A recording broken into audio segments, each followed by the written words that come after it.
문종이 승하한 지 나흘째 되는 날, 이홍위, 단종이 경복궁 근정문에서 즉위했다. 12살에 불과한 어린 임금의 즉위를 보는 백성들의 시선은 불안할 수밖에 없었다. 일찍이 현릉의 비석을 충주에서 채취하라고 명했는데 추위가 심하니 일단 정지하고 내년 봄까지 기다려라. 부왕의 능의 비석을 세우는 일은 매우 중요한 일이지만 추운 겨울에 백성과 군사들이 고생할까봐 다음해 봄으로 미룬 것이다. 이처럼 12살짜리 어린 군주는 백성들과 군사들의 어려움을 잘 알고 있었다. 조선왕조실록 세종, 문종, 단종 백성을 사랑한 사대부의 임금 이덕일 지음 다산초당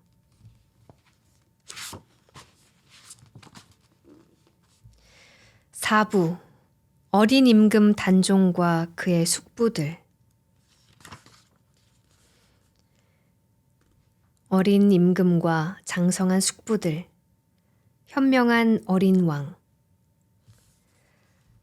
1452년 5월 18일 문종이 승하한 지 나흘째 되는 날 이홍위, 단종이 경복궁 근정문에서 즉위했다. 12살에 불과한 어린 임금의 즉위를 보는 백성들의 시선은 불안할 수밖에 없었다. 단종은 성인이 될 때까지 대리청정할 대비도 없었기 때문에 사람들의 불안감은 더했다. 산후통으로 세상을 떠난 모후 권씨 대신 세종의 후궁, 혜빈 양씨가 단종을 키웠지만 후궁은 수렴청정을 할 수 없었다. 생각건대 소자가 어린 나이에 외롭게 상중에 있는데 모든 정사와 만기를 어떻게 조처해야 하는지 알지 못하니 조종의 사업을 담당하지 못할까 두렵다. 무릇 모든 사물을 매양 대신에게 물어 한결같이 열성의 헌장에 따라서 어려움을 크게 구제하기 바란다. 단종은 즉위 교서를 통해 모든 사물을 매양 대신에게 물어 한결같이 열성의 헌장에 따라서 처리하겠다고 선포했다. 비록 어린 나이로 즉위했지만 단종은 아무것도 모르는 어린아이가 아니었다. 단종은 왕세 손으로서 탄탄한 왕도 교육을 받았다. 단종은 관계기관에서 주청하면 대부분 대신들과 의논하라라면서 의정부로 내려보냈지만 자신이 직접 처리하는 일도 적지 않았다. 즉위년 7월 6일 부사직 문득겸이 불당을 헐어버리자고 상서하자 단종은 상서를 관계기관에 내리지 않고 유중불하했다. 유중불하란 상소의 내용이 마음에 들지 않을 때 관계기관에 내려 의논하게 하지 않고 궁중에 묵혀두는 것이다. 허는 것은 문종의 뜻이 아닌데 의정부에 이 상소를 내리면 혹시 허는 것을 허용할까봐 유중불하한 것이다. 단종 즉위년 10월 26일 단종은 병조의 전지를 내렸다. 일찍이 현릉의 비석을 충주에서 채취하라고 명했는데 추위가 심하니 일단 정지하고 내년 봄까지 기다려라. 부왕의 능의 비석을 세우는 일은 매우 중요한 일이지만 추운 겨울에 백성과 군사들이 고생할까봐 다음해 봄으로 미룬 것이다. 이처럼 12살짜리 어린 군주는 백성들과 군사들의 어려움을 잘 알고 있었다. 단종 1년 2월 22일 사원부 지평 신자승이 사원부에서 의논한 바를 아뢰었다. 황보인 김종서 정부는 모두 제조로서 산랭의 역사를 맡았는데 마침내 봉분의 흙이 무너졌으니 불경이 막심합니다. 또 김우묘는 당초에 그 역사를 전담했던 자이니 그 역사를 다시 맡기는 것이 불가합니다. 의정부의 새 대신이 문종 능을 조성하는 산릉도감의 책임자인 제조였는데 현릉 봉분의 흙이 무너졌으니 처벌해야 한다는 지적이다. 또한 현릉은 선공주부 김우묘가 실무를 맡아 조성했으니 그에게 다시 복구를 맡겨서는 안 된다는 것이다. 의정부 정승들을 처벌해야 한다는 의견이었으므로 정승들은 물러가서 조치를 기다려야 했다. 단종이 혼자 결정해야 했다. 단종이 말했다. 두 의정 황보인 김종서는 마침 그때 명나라 사신이 와서 역사를 감독할 겨를이 없었고 오직 정분이 역사를 감독했는데 어찌 불경하게 해서 허물어졌겠는가. 그리고 김우묘는 능을 만드는 데 익숙하다. 지금 만약 다른 사람으로 그를 대신하게 한다면 일이 반드시 지체되고 늦어질 것이다. 부득이해서 맡게 한 것인데 어찌 끝내지 않고 죄를 가하겠는가. 단종은 황보인과 김종선은 명사신을 접대하느라 바빴기 때문에 현릉 역사는 우의정 정분이 관장했으니 정분만 추국해서 진상을 파악하라고 명했다. 사태의 전말을 정확히 알고 내린 분부였다. 단종 1년 4월 28일은 태조 이성계에 붙인 환조 이자춘의 기일이었다. 전 임금의 기일에는 육선, 고기 반찬을 들지 않고 근신하는 것이 왕실의 법도였다. 단종이 육선을 물으자 승정원에서 아뢰었다. 오늘은 환조의 기일입니다. 조종의 대수가 먼 분의 기일은 육선을 드셔도 되는데 하물며 금상께서는 옥체가 좋아지신 지 얼마 되지 않았으니 육선을 드소서. 단종이 전지했다. 내가 2월 왕후의 기일에도 육선을 들지 않았으니 지금도 그렇게 하겠다.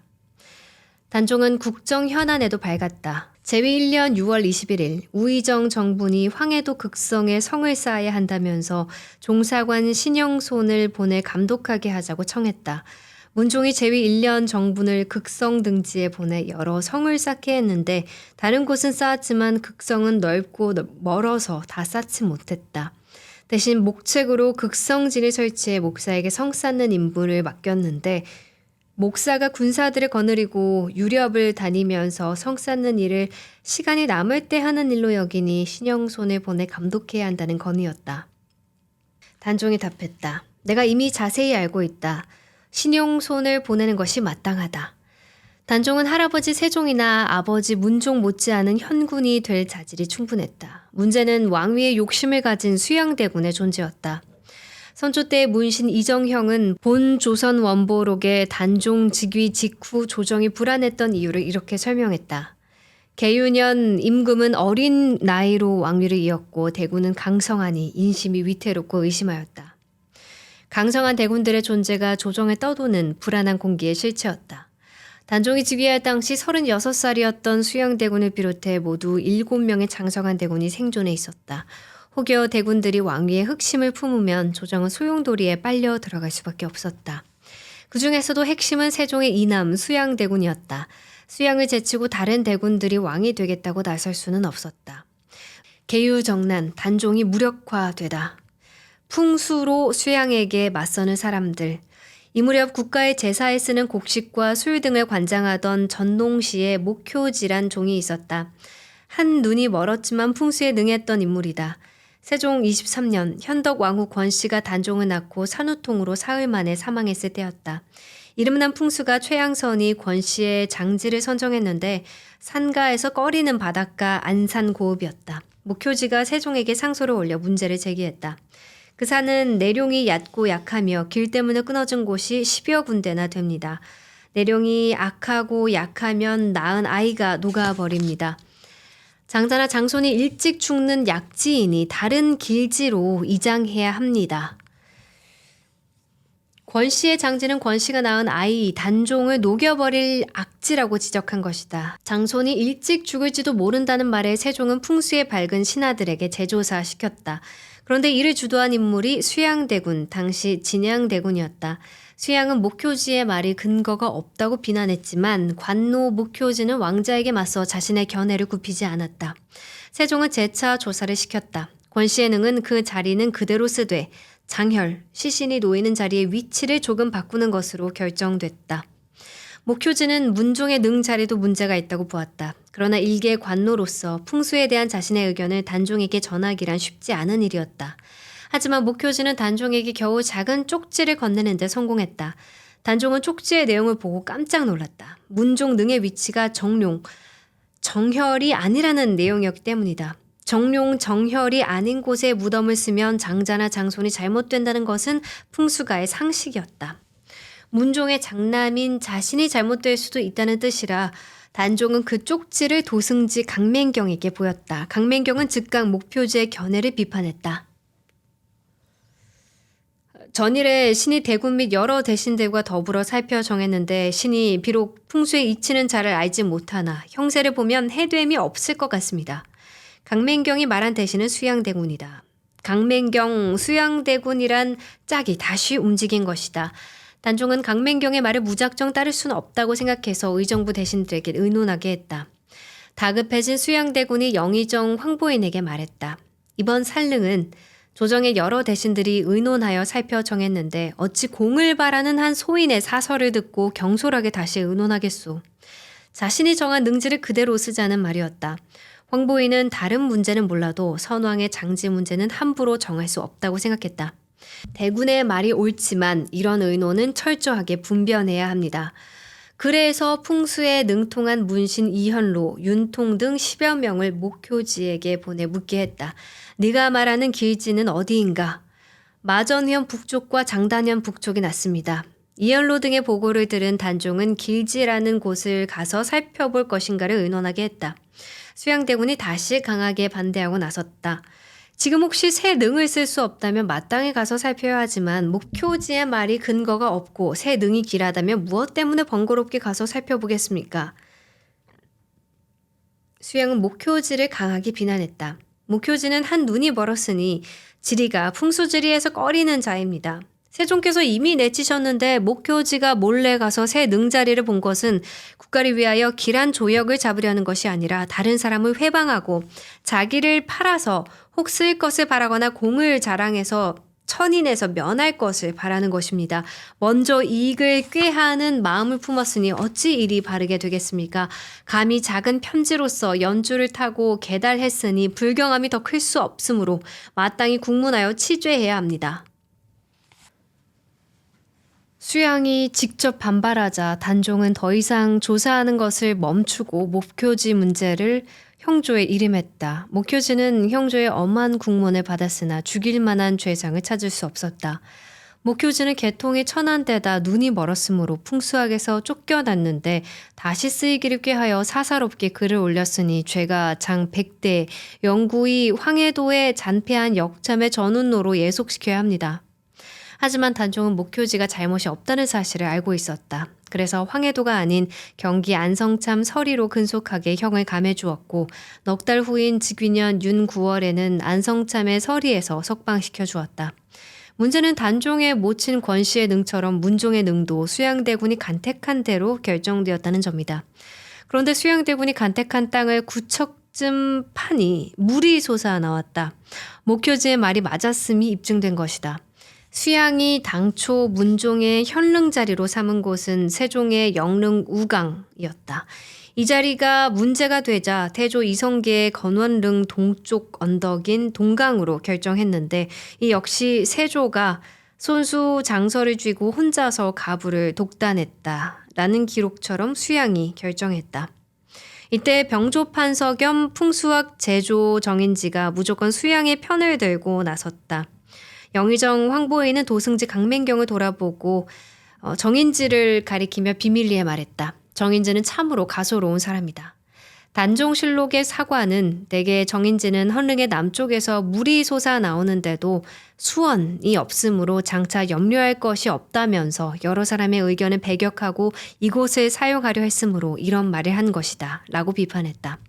정인지는 헌릉이든 영릉이든 무조건 수양이 정하는 대로 따라갔다는 말로 수양 쪽 시각에서 쓴 단종실록의 사관마저도 비난할 정도였다. 목효지처럼 풍수를 가지고 수양대군에게 맞선 사대부로 이현로가 있다. 단종 즉위년 윤 9월 수양이 이현로를 구타하는 사건이 발생했다. 이현로 역시 유명한 가묘가인데 풍수가인데 경복궁의 위치를 가지고 수양의 야심을 막으려 했다. 이현로는 이렇게 말했다. 백악산 뒤에 궁을 짓지 않으면 정룡이 쇠하고 박룡이 일어날 것이다. 태종과 세종은 모두 박룡으로서 임금이 되셨고 문종은 정룡이라서 일찍 세상을 떠나셨다. 경복궁을 명당으로 볼 경우 서쪽 북한산, 삼각산은 험준한 반면 동쪽 낙산은 낮았다. 이 경우 장자나 장손이 잘 되지 않고 장손 외의 지손이 잘 된다는 지적이다. 이현로의 말대로 백악산 뒤에 궁을 지으면 풍수상 박룡인 수양은 국왕이 될 수 없었다. 그래서 화가 난 수양이 이현로를 구타했던 것이다. 항상 처신을 조심해야 하는 대군이 벼슬아치를 구타한 것은 큰 사건이어서 장안이 떠들썩해졌다. 단종이 이 사건을 의정부에서 의논하게 하자 도승지 강맹경은 이현로를 먼 지방으로 유배시키려고 했다. 그러나 영의정 황보인, 좌의정 김종서 등이 구타당한 사람을 처벌하는 것은 국법에 어긋난다고 지적하며 만류했다. 사관원에서 단종에게 아뢰었다. 수양대군이 조사를 마음대로 매질했습니다. 단종이 강맹경을 시켜 수양에게 이런 사실을 통보하자 수양은 격렬한 반응을 보였다. 나는 충신이다. 반드시 사직을 위해 죽겠다. 이연로를 구타한 것이 어떻게 나라에 대한 충성이 되고 사직을 위해 죽는 것이 되는 건지는 설명하지 않았다. 황보이는 사태를 수습하기 위해 수양에게 사적으로 권했다. 조간을 매질하고 욕보인 것 때문에 이목이 놀랐으니 모름지기 술에 취해서 잘못한 것이라고 아뢰시오. 그러나 수양은 이연로는 물론 단종에게도 사과하지 않았고 단종과 의정부는 미래의 불행한 사건을 예견한 목효지와 이연로의 경고를 주의 깊게 생각하지 않았다. 전순이의 치료 과정을 문제 삼으려던 의군부와 사원부의 노력과 수양의 불법적인 정사관여를 막으려던 유성원, 성산문, 하위지 등의 노력과 풍수로 수양의 즉위를 막으려던 목효지, 이연로의 노력은 모두 허사로 돌아가고 말았다. 이런 가운데 수양은 오래 지체하지 말고 전격적으로 거사를 일으켜야겠다고 결심하게 되었다. 계유정난이란 쿠데타. 단종 1년 10월 10일 새벽 수양대군은 권람과 한명회 등을 집으로 불러 비장하게 말했다. 김종서가 먼저 알면 일은 성사되지 못할 것이다. 김종서를 먼저 제거하겠다는 뜻이었다. 단종을 무력화시키기 위해 거사하겠다는 뜻이기도 했다. 이날 수양은 그간 양성한 수십 명의 무사들을 자신의 집 후원 송정으로 불러 술과 고기를 내놓고 화를 쏘며 먹고 마시게 했다. 예전에도 있었던 일이므로 무사들은 마음껏 화를 쏘고 술과 고기를 즐겼다.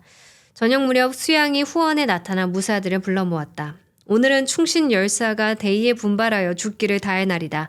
내가 김종서 등을 베어 없애서 종사를 편안히 하고자 하는데 그대들은 어떠한가? 무사들은 깜짝 놀랐다. 송석손, 유형 등이 수양에게 건의했다. 마땅히 조정에 먼저 아뢰어야 합니다. 이는 우리가 역적이니 죽여달라는 말과 마찬가지였다. 수양이 온갖 공을 들여 키운 무사들에게조차 수양의 대의는 역심에 불과했다. 단종실록은 수양의 말을 듣고 북문 쪽으로 도망가는 자도 있었다라고 했다. 무사들의 반응에 다급해진 수양이 한명회에게 달려가 물었다. 대다수 사람이 불가하게 여기니 장차 어떤 개교가 좋겠는가? 길가에 집을 지으면 3년이 지나도 완성할 수 없습니다. 비록 지금 의논이 통일되지 않더라도 그만둘 수 있겠습니까? 길가에 집을 지으면 오가는 사람들의 참견 때문에 완성하기 어렵다는 뜻이다. 홍윤성도 마찬가지로 결행을 촉구했다. 군사를 쓰는데 이럴까 저럴까 결단 못하는 것이 가장 큰 해입니다. 수양의 부인 윤 씨가 갑옷을 갖다 입히자 수양은 무사 양정과 가동 임어을운 등을 거느리고 김종서의 집으로 향했다. 대군이 찾아왔다는 말에 김종서는 경계하면서 나와 맞았다. 수양은 의외의 부탁을 했다. 정승의 사모 뿔을 빌립시다. 관모에 쓰는 사모 뿔이 떨어졌다는 말에 김종서는 자신의 뿔을 빼어주었다. 김종서가 약간 안심하는 듯하자 수양이 말했다. 청을 드리는 편지가 있습니다. 김종서가 달빛에 편지를 비춰보는 순간 수양이 곁에 가동 임어우룬에게 신호를 보냈다. 임어우룬은 철퇴로 김종서를 내려쳤다. 김종서의 아들 김승규가 자신의 몸으로 덮어 아버지를 보호하려 하자 양정이 칼로 찔렀다. 계유정난이라 불린 쿠데타의 시작이었다. 김종서만 제거하면 승리할 수 있다고 보고 선제 공격한 것이다. 김종서는 허무하게 무너졌다. 김종서가 죽은 후 그 손녀가 말했다. 적이 늘 이런 일에 꾀하리라 보고 매양 날이 저물면 무거운 갑옷을 입고 동산을 오르내리셨구나. 김종서의 아들 김승규의 부인도 이런 말을 했다. 매양 담을 넘을 수 있는가 시험하더니 이제 이렇게 되었구나. 단종실록의 사관은 김종서의 손녀와 김승규 부인의 말을 욕하는 말이라고 비난했다. 수양이 쿠데타를 일으킬 줄 예견했다는 말이기 때문이다. 김종서의 늙은 첩도 이렇게 말했다. 부자가 외롭게 함께 꾀하고 의논하기를 7, 8일 동안 계속하더니 죽임을 당하였구나. 김종서 부자는 수양의 야심을 눈치챘지만 왕자를 선제 공격할 수는 없었다. 수양이 물의 배를 끌어모을 때 영모로 몰아 제거하지 못한 것이 자신과 가무뿐만 아니라 나라의 비극으로 돌아온 것이다. 김종서는 23살 때인 태종 5년 과거에 급제해 71살인 단종 1년까지 48년 동안 내 조정을 모신 노신이다. 문신으로 출발했지만 세종은 그에게 무장의 자질이 있음을 알아보고 함길도 도관찰사로 삼아 육진을 개척하고 조선의 북방 강역을 두만강 북쪽 700리 공엄진으로 확장하게 했다. 또한 충청, 전라, 경상, 삼도 도 순찰사로 삼아 군마 기를 곳을 찾아보게 했다. 문종 때는 지춘추관사로서 고려사와 고려사전료를 편찬하게 했고 세종실록의 감수도 맡았다. 정승이지만 늘 겸손하게 처신했으며 권력을 남용하지 않았다. 만약 수양이 쿠데타를 일으켜 다시 공신 집단을 형성하지 않았더라면 조선은 권력형 부정부패를 찾기 힘든 깨끗한 나라, 위로는 영의정으로부터 아래로는 노비들까지 만 백성이 모두 법 아래에 존재하는 법치 국가가 되었을지도 모른다. 김종서를 제거하는 데 성공한 수양은 대궐로 향했다. 단종실록은 이때 노산군이 환관 엄자치에게 명해 궁중에 술과 음식을 내려 세조, 수양 이하 여러 재상을 먹였다라고 전한다. 마치 단종이 수양의 쿠데타를 지지한 것처럼 기술한 것이다. 그러나 선조 때 문신 이정형이 왕실의 이야기를 기록한 본조선 원보록은 전혀 다르게 기록했다. 숙부는 나를 살려주시오. 단종이 두려워 떨면서 수양의 협박을 따랐다는 것이다. 수양은 단종을 협박해 대신들을 부르는 명패를 내렸다. 대신들을 부르러 사람들이 떠나자 수양은 각 문에 역사들을 배치했다. 본 조선 원보록은 이때의 전경을 생생하게 전한다. 한명회가 생살부를 들고 문 곁에 앉아있다가 사부에 오른 대신들을 무사들에게 때려 죽이게 했다. 아무 관직도 없는 한명회가 대신들을 때려 죽이는 초법적 권한을 쥐게 된 것이다. 영의정 황보이는 단종이 부른다는 명패를 받고 대궐로 향했다. 도중에 지인이 김종서의 죽음을 고하자 황보인이 의정부 정사품 사인 이회장의 손을 잡고 말했다. 나의 후사를 보호해주게. 이회장이 수양대군 편에 섰다는 사실을 알고 한 말이지만 그가 황보인 같은 거물의 후사를 보호할 힘이 있을 리 없었다. 황보인은 명패를 받고 입궐했다가 죽임을 당했고 우찬성 이양, 병조판서 조급관 등도 명패를 받고 입궐했다가 죽임을 당했다. 윤처궁, 조번, 원구 등은 집으로 쳐들어온 역사들에게 살해됐다. 국법상 아무런 죄가 없었는데도 수양의 즉위를 반대할 것이라는 심증만으로 죽인 것이다. 다음날 수양은 영의정 부사, 영경영서 운관사, 겸판 이병조사라는 긴 관직을 차지했다. 혼자서 영의정과 이조, 병조를 모두 차지했으니 왕이란 말만 빠졌지 사실상 임금이나 다름없었다. 수양은 퇴거하지 않고 종친들에 대한 사무를 맡아보는 종친청에서 숙직했는데 단종이 표범의 털가죽으로 된 담요인 표피요를 내려주었다. 단종은 자신의 운명이 수양에게 달려있음을 잘 알고 있었다. 수양 측은 단종 편에 선 인사들에 대한 치죄를 계속했다. 그 핵심 인물이 수양의 친동생 안평대군 이용이었다. 단종실록은 안평대군이 김종서와 결탁해 모반을 일으키려 했다고 비난했지만 이는 안평대군이 김종서 등과 손잡고 수양을 견제했음을 말해주는 것에 불과하다. 단종실록은 계유정난이 일어나기 약 5개월 전인 단종 1년 4월 27일 김종서가 충청도의 경력으로 가는 정자양에게 이렇게 말했다고 전한다. 안평대군이 나를 매우 깊게 사랑해서 내가 계획한 바는 모두 따른다. 지금 마포에 계신 것은 좋은 방책인데 이 또한 내가 헌의한 것이다. 단종실록은 이용, 안평대군이 마포에 있으니 김종서가 밤을 틈타서 그 집 뒤에 서쪽 고개로 내왕했고 이용도 밤을 틈타서 왕래했으며 김승규와 원구도 밤마다 마포에 가서 자지 않은 적이 없었다라고 비난했다. 안평대군과 김종서가 결탁해서 모반을 일으켰다는 단종실록의 기록은 대부분 이런 식으로 구체적인 행적이 없다. 수양 측에서 안평대군을 극도로 증오한 것은 그가 대신들과 손잡고 단종을 보호하려 했기 때문이다. 그래서 계유정난 이후 수양 측은 안평대군을 제거하는 데 심혈을 기울였다. 계유정난이 일어난 지 일주일 후인 10월 16일 의군부에서 100명을 거느리는 무관을 강화도, 수원 관할의 광덕과 전의와 공주에 보내야 한다고 주청했다. 박금, 영기, 군생 등이 안평대군이 유배간 강화도로 따라갔으니 잡아와야 한다고 말한 것이다. 또한 김종서의 아들 김승벽이 광덕 윤덕산의 집이나 충청도 전의 인호의 집이나 공주의 농장 등지에 숨어 있다는 정보가 있으니 이곳에도 군사를 보내야 한다고 재촉했다. 다음날 계유정난 후 각각 좌의정과 우의정 자리를 꿰찬 정인지와 한확 등이 백관을 거느리고 안평대군과 이유직의 목을 베야 한다고 주청했다.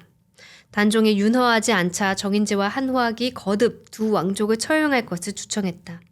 숙부 부자를 죽이라는 청을 단종은 다시 거부했다.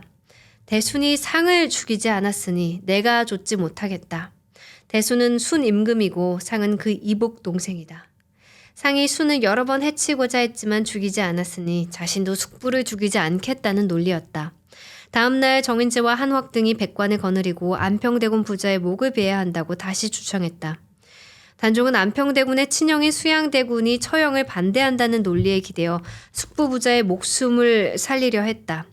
수양 자신은 친형제와 친조카를 죽이는데 반대했지만 단종이 죽였다는 모습을 보여주고 싶었는데 단종은 거꾸로 수양이 반대하니 죽일 수 없다고 나온 것이다. 정인지 등이 병조판서 이계전을 수양에게 보내 함께 청하자고 요청했다. 수양이 말했다. 나의 소회는 이미 주상의 앞에서 다 말했다. 그러나 내가 진달한 것은 사은, 개인의 은혜이고 여러 상신이 전달한 것은 공론이니 나도 공론을 저지하지 않는다. 다만 소회를 진달했으니 주상의 결재를 기다릴 뿐이다. 안평대군을 죽이는 것이 공론이니 자신도 이를 지지한다는 말이었다. 광평대군과 평안대군 등이 세상을 떠났을 때 크게 슬퍼했던 세종이 살아있었으면 피를 토했을 말이다. 정인지 등이 수양대군의 말로 단종을 다시 압박했다. 수양대군 또한 말하기를 내가 공론을 저지하는 것이 아니라 다만 주상의 결재를 기다릴 뿐이다 라고 했습니다. 청컨대 대의로 결단하소서. 수양대군이 동의했다는 말에 단종도 물러설 수밖에 없었다. 그렇다면 억지로라도 청하는 것을 따르겠다. 단종은 의군부 진무 이순백을 강화도로 보내 안평대군에게 사약을 내리고 그 아들 이유직의 유배지를 진도로 옮겼다. 안평대군뿐만 아니라 선공부정 이명민 같은 왕족들과 허후, 조수량, 안완경, 지정, 이보인, 이이산, 김정, 김말생 등 수많은 사람이 죽임을 당했다. 왕자의 난 때도 잊지 않았던 일이다. 이들의 시신 위에서 축제가 벌어졌다. 쿠데타가 벌어진 지 닷새 후인 단종 1년 10월 15일 수양대군 정인지, 한확, 한명회, 권람 등 14명을 1등 공신, 신숙주 등을 2등 공신으로 삼는 43명의 정난 공신이 책봉됐다. 태종 즉위년 좌명 공신을 책정한 이후 42년 만에 공신 책봉이었다. 수양대군에게는 특별한 부상이 내려졌다. 분충 장의 광국 보조 정책 정란 공신이란 긴 공신호와 함께 1000호의 시급이 내려졌다. 1000호에 달하는 민호의 조세와 부역을 차지하게 된 것이다. 식실봉 500호도 내려졌는데 이 역시 시급과 비슷한 성격이다. 이뿐만 아니라 전 500결과 309의 노비, 해마다 600석의 별봉이 내려졌다. 이외에 수많은 혜택이 내려졌는데 이는 개국공신도 받지 못한 부상이다. 나머지 공신들도 등급에 따라 토지와 노비 등이 내려졌고 공신의 자손들은 범죄를 저질러도 용서해주는 특혜가 주어졌다. 태종이 피해 숙청을 통해 제거한 공신 특권층이 부활한 것이다. 황보인, 김종서 등의 토지는 난신전이란 명목으로 공신들이 나누어 가졌다. 노비 역시 나누어 가졌다. 황보인, 김종서 등의 가족들은 쿠데타 초기에 변군의 관노로 삼았다. 약 10개월 후인 단종 2년 8월 15일 단종은 태조의 권한릉과 문종의 현릉에서 추석제를 지냈는데 환궁하는 길에 의정부 당상 등이 중량포의 주정소에서 계유정난 때 목숨을 건진 가족들을 살육할 것을 건의했다.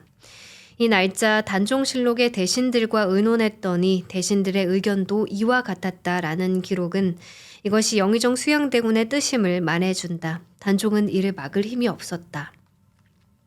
안평대군의 아들 이유직, 황보석의 아들 황보가마, 황보경근, 김종서의 아들 김목대, 김순규의 아들 김조동, 김수동, 이연로의 아들 이건금, 이건옥, 이건철, 그리고 정분, 이석정, 조한규, 조순생, 정효강, 박계우 등을 법에 의하여 처치하라.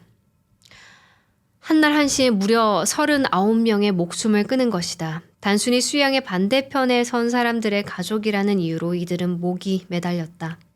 태종은 이와 달랐다. 태종은 비록 왕자의 난으로 정도전을 죽이고 아들 정진을 수군으로 삼았지만 재위 7년 정진을 판나주 목사로 부임시키고 상왕 시절인 세종 1년에는 충청도 도관찰사까지 승진시켰다. 선 자리가 달랐기에 정도전은 제거했어도 아들 정진은 종 2품 고위직까지 승진시켰던 것이다. 그러나 수양과 그 일당은 단지 자신의 쿠데타를 반대했다는 이유만으로 무수한 사람들을 죽이고 그 가족들까지 해쳤다. 그리고 그들의 재산을 나누어 가졌다. 이것으로 끝이 아니었다. 단종 2년 9월 9일 의군부에서 그들의 손자 중 16살이 되지 않은 자들은 16살이 될 때까지 기다렸다가 목 졸라 죽여야 한다고 청했다. 단종은 받아들일 수밖에 없었다. 쿠데타 이후 단종은 전전긍긍했다. 계유정난이 무엇을 뜻하는지 그는 잘 알고 있었다. 단종은 수양의 본심이 왕위 찬탈에 있다고 생각하고 그의 마음을 돌리기 위해 노력했다. 단종은 재위 2년 2월 수양에게 교진을 내려 다른 마음을 먹지 말아달라고 부탁했다. 숙부는 과인을 도와 널리 서정을 보필하고 희공으로 하여금 주나라에서 있었던 아름다운 이름을 독점하게 하지 말라. 희공 곧 주공은 주나라 무왕의 동생이다. 주공이 죽고 어린 조카 성왕이 즉위하자 주공이 조카의 왕위를 빼앗을 것이라는 소문이 무성했다.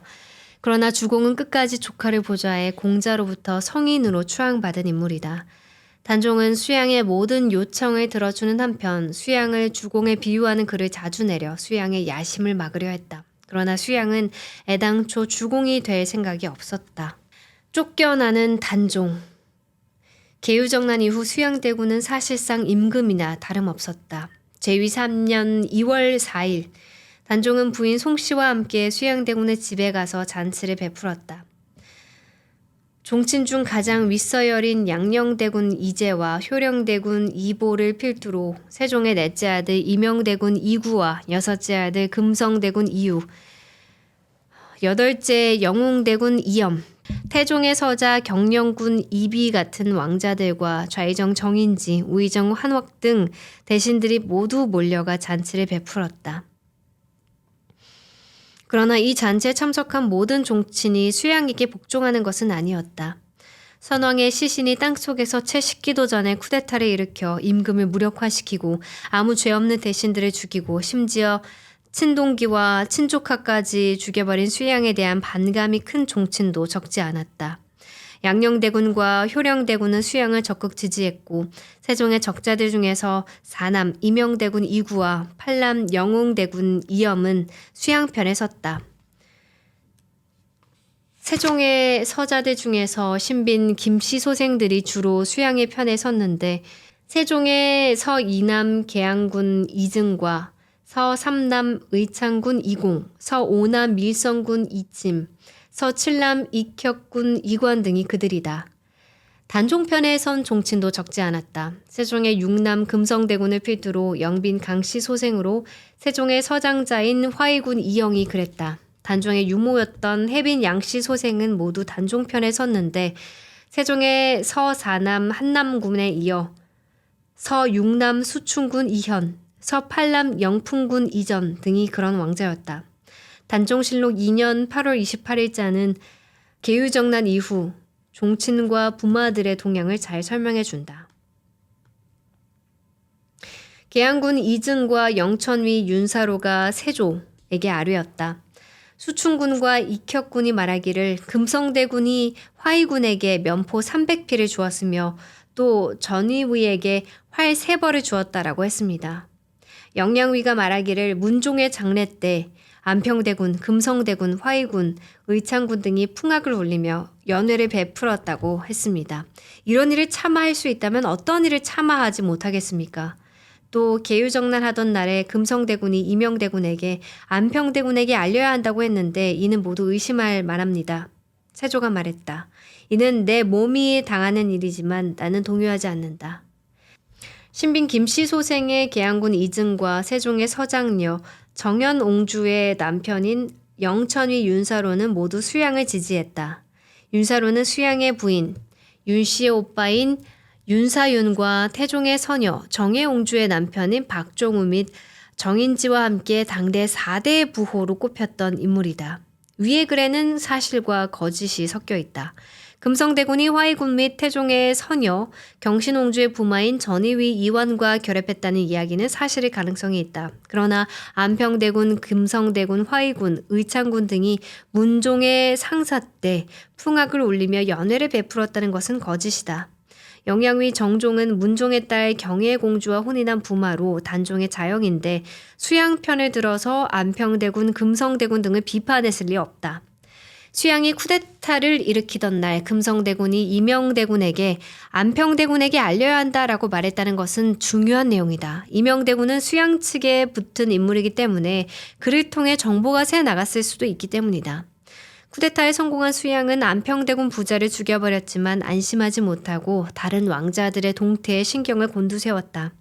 단종 3년 2월 27일 여의정 수양대군과 우의정 한확, 우찬성 이계린, 좌참찬 강맹경, 병조판서 이계전, 도승지 신숙주 등 대신들이 모여서 단종에게 요구했다. 화의군 이영과 최영손, 김옥겸 등이 금성대군 이유의 집에 모여서 사연을 하고도 이를 숨겼습니다. 이영은 외방에 유배 보내고 이유의 고시는 거두소서.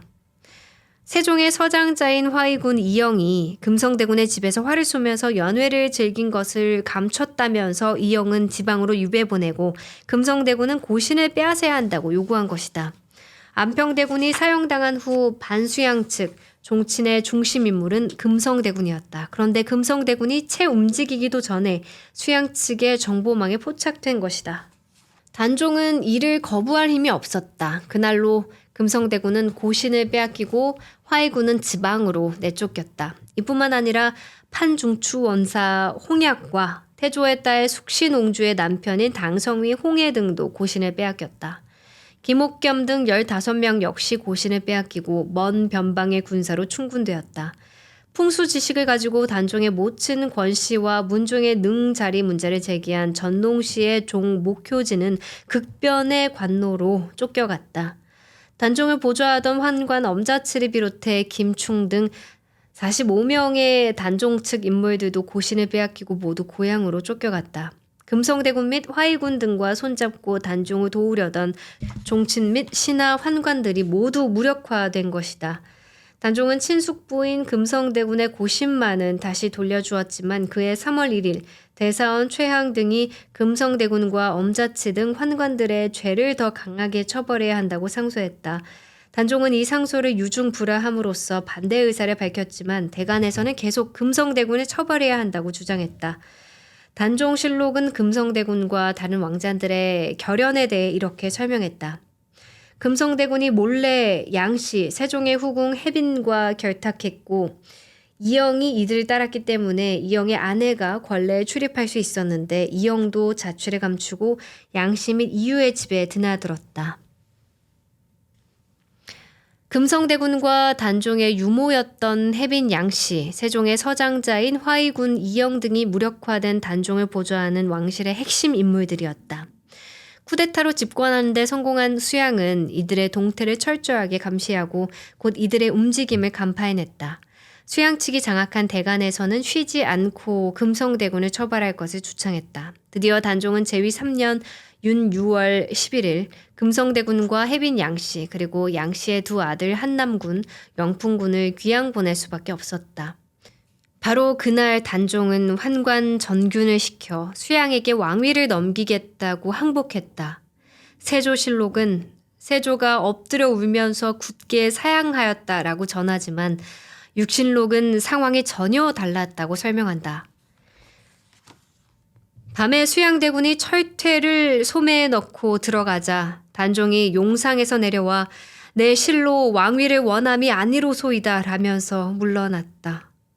육신록의 기록이 신빙성 있는 것은 바로 그날 수양이 근정전 뜰에서 익선관과 골룡포 차림으로 즉위한 것에서도 알 수 있다. 세조실록은 수양이 옥새를 받는 장면을 이렇게 전한다. 노상군이 일어나 서니 세조가 엎드려 울면서 굳게 사양하였다.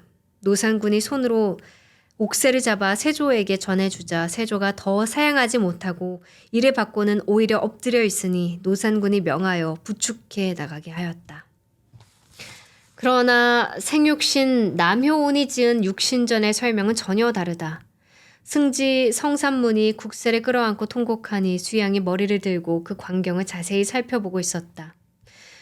왕위를 차지했으니 다시 공신 책봉이 없을 수 없었다. 세조가 즉위한 지 석 달 후인 세조 1년 9월 5일 다시 좌익 공신이 책봉되었다. 세조의 즉위를 도운 공신이란 뜻이다. 세종의 둘째 서자 계양군 이증과 일곱째 서자 익현군 이곤이 종친으로 1등 공신에 책봉되었다. 그 외에 한확, 윤사로, 권남, 신숙주, 한명회가 1등 공신에 책봉되었다. 정인지, 이계전, 강민경, 홍달손 등은 2등 공신에 책봉되었다. 이날 책봉된 좌익 공신은 모두 44명인데 나중에 단종 복위 기도 사건, 세칭 사육신 사건을 고변한 정창손과 그 사위 김재일 등이 추록되어 모두 47명으로 늘어났다. 그런데 좌익 공신 못지않게 중요한 공신이 세조 1년 12월 책봉된 원종 공신이다.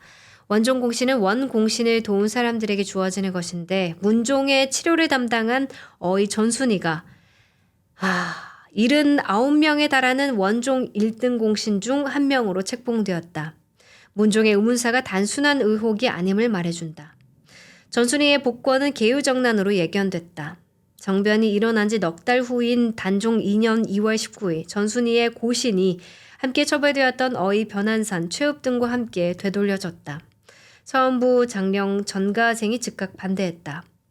전순이 변한산 최읍 등의 죄는 불충에 관련된 것으로 요역만 면제시켜 주어도 족한데 또 고신까지 주었으니 법에 어떻겠습니까?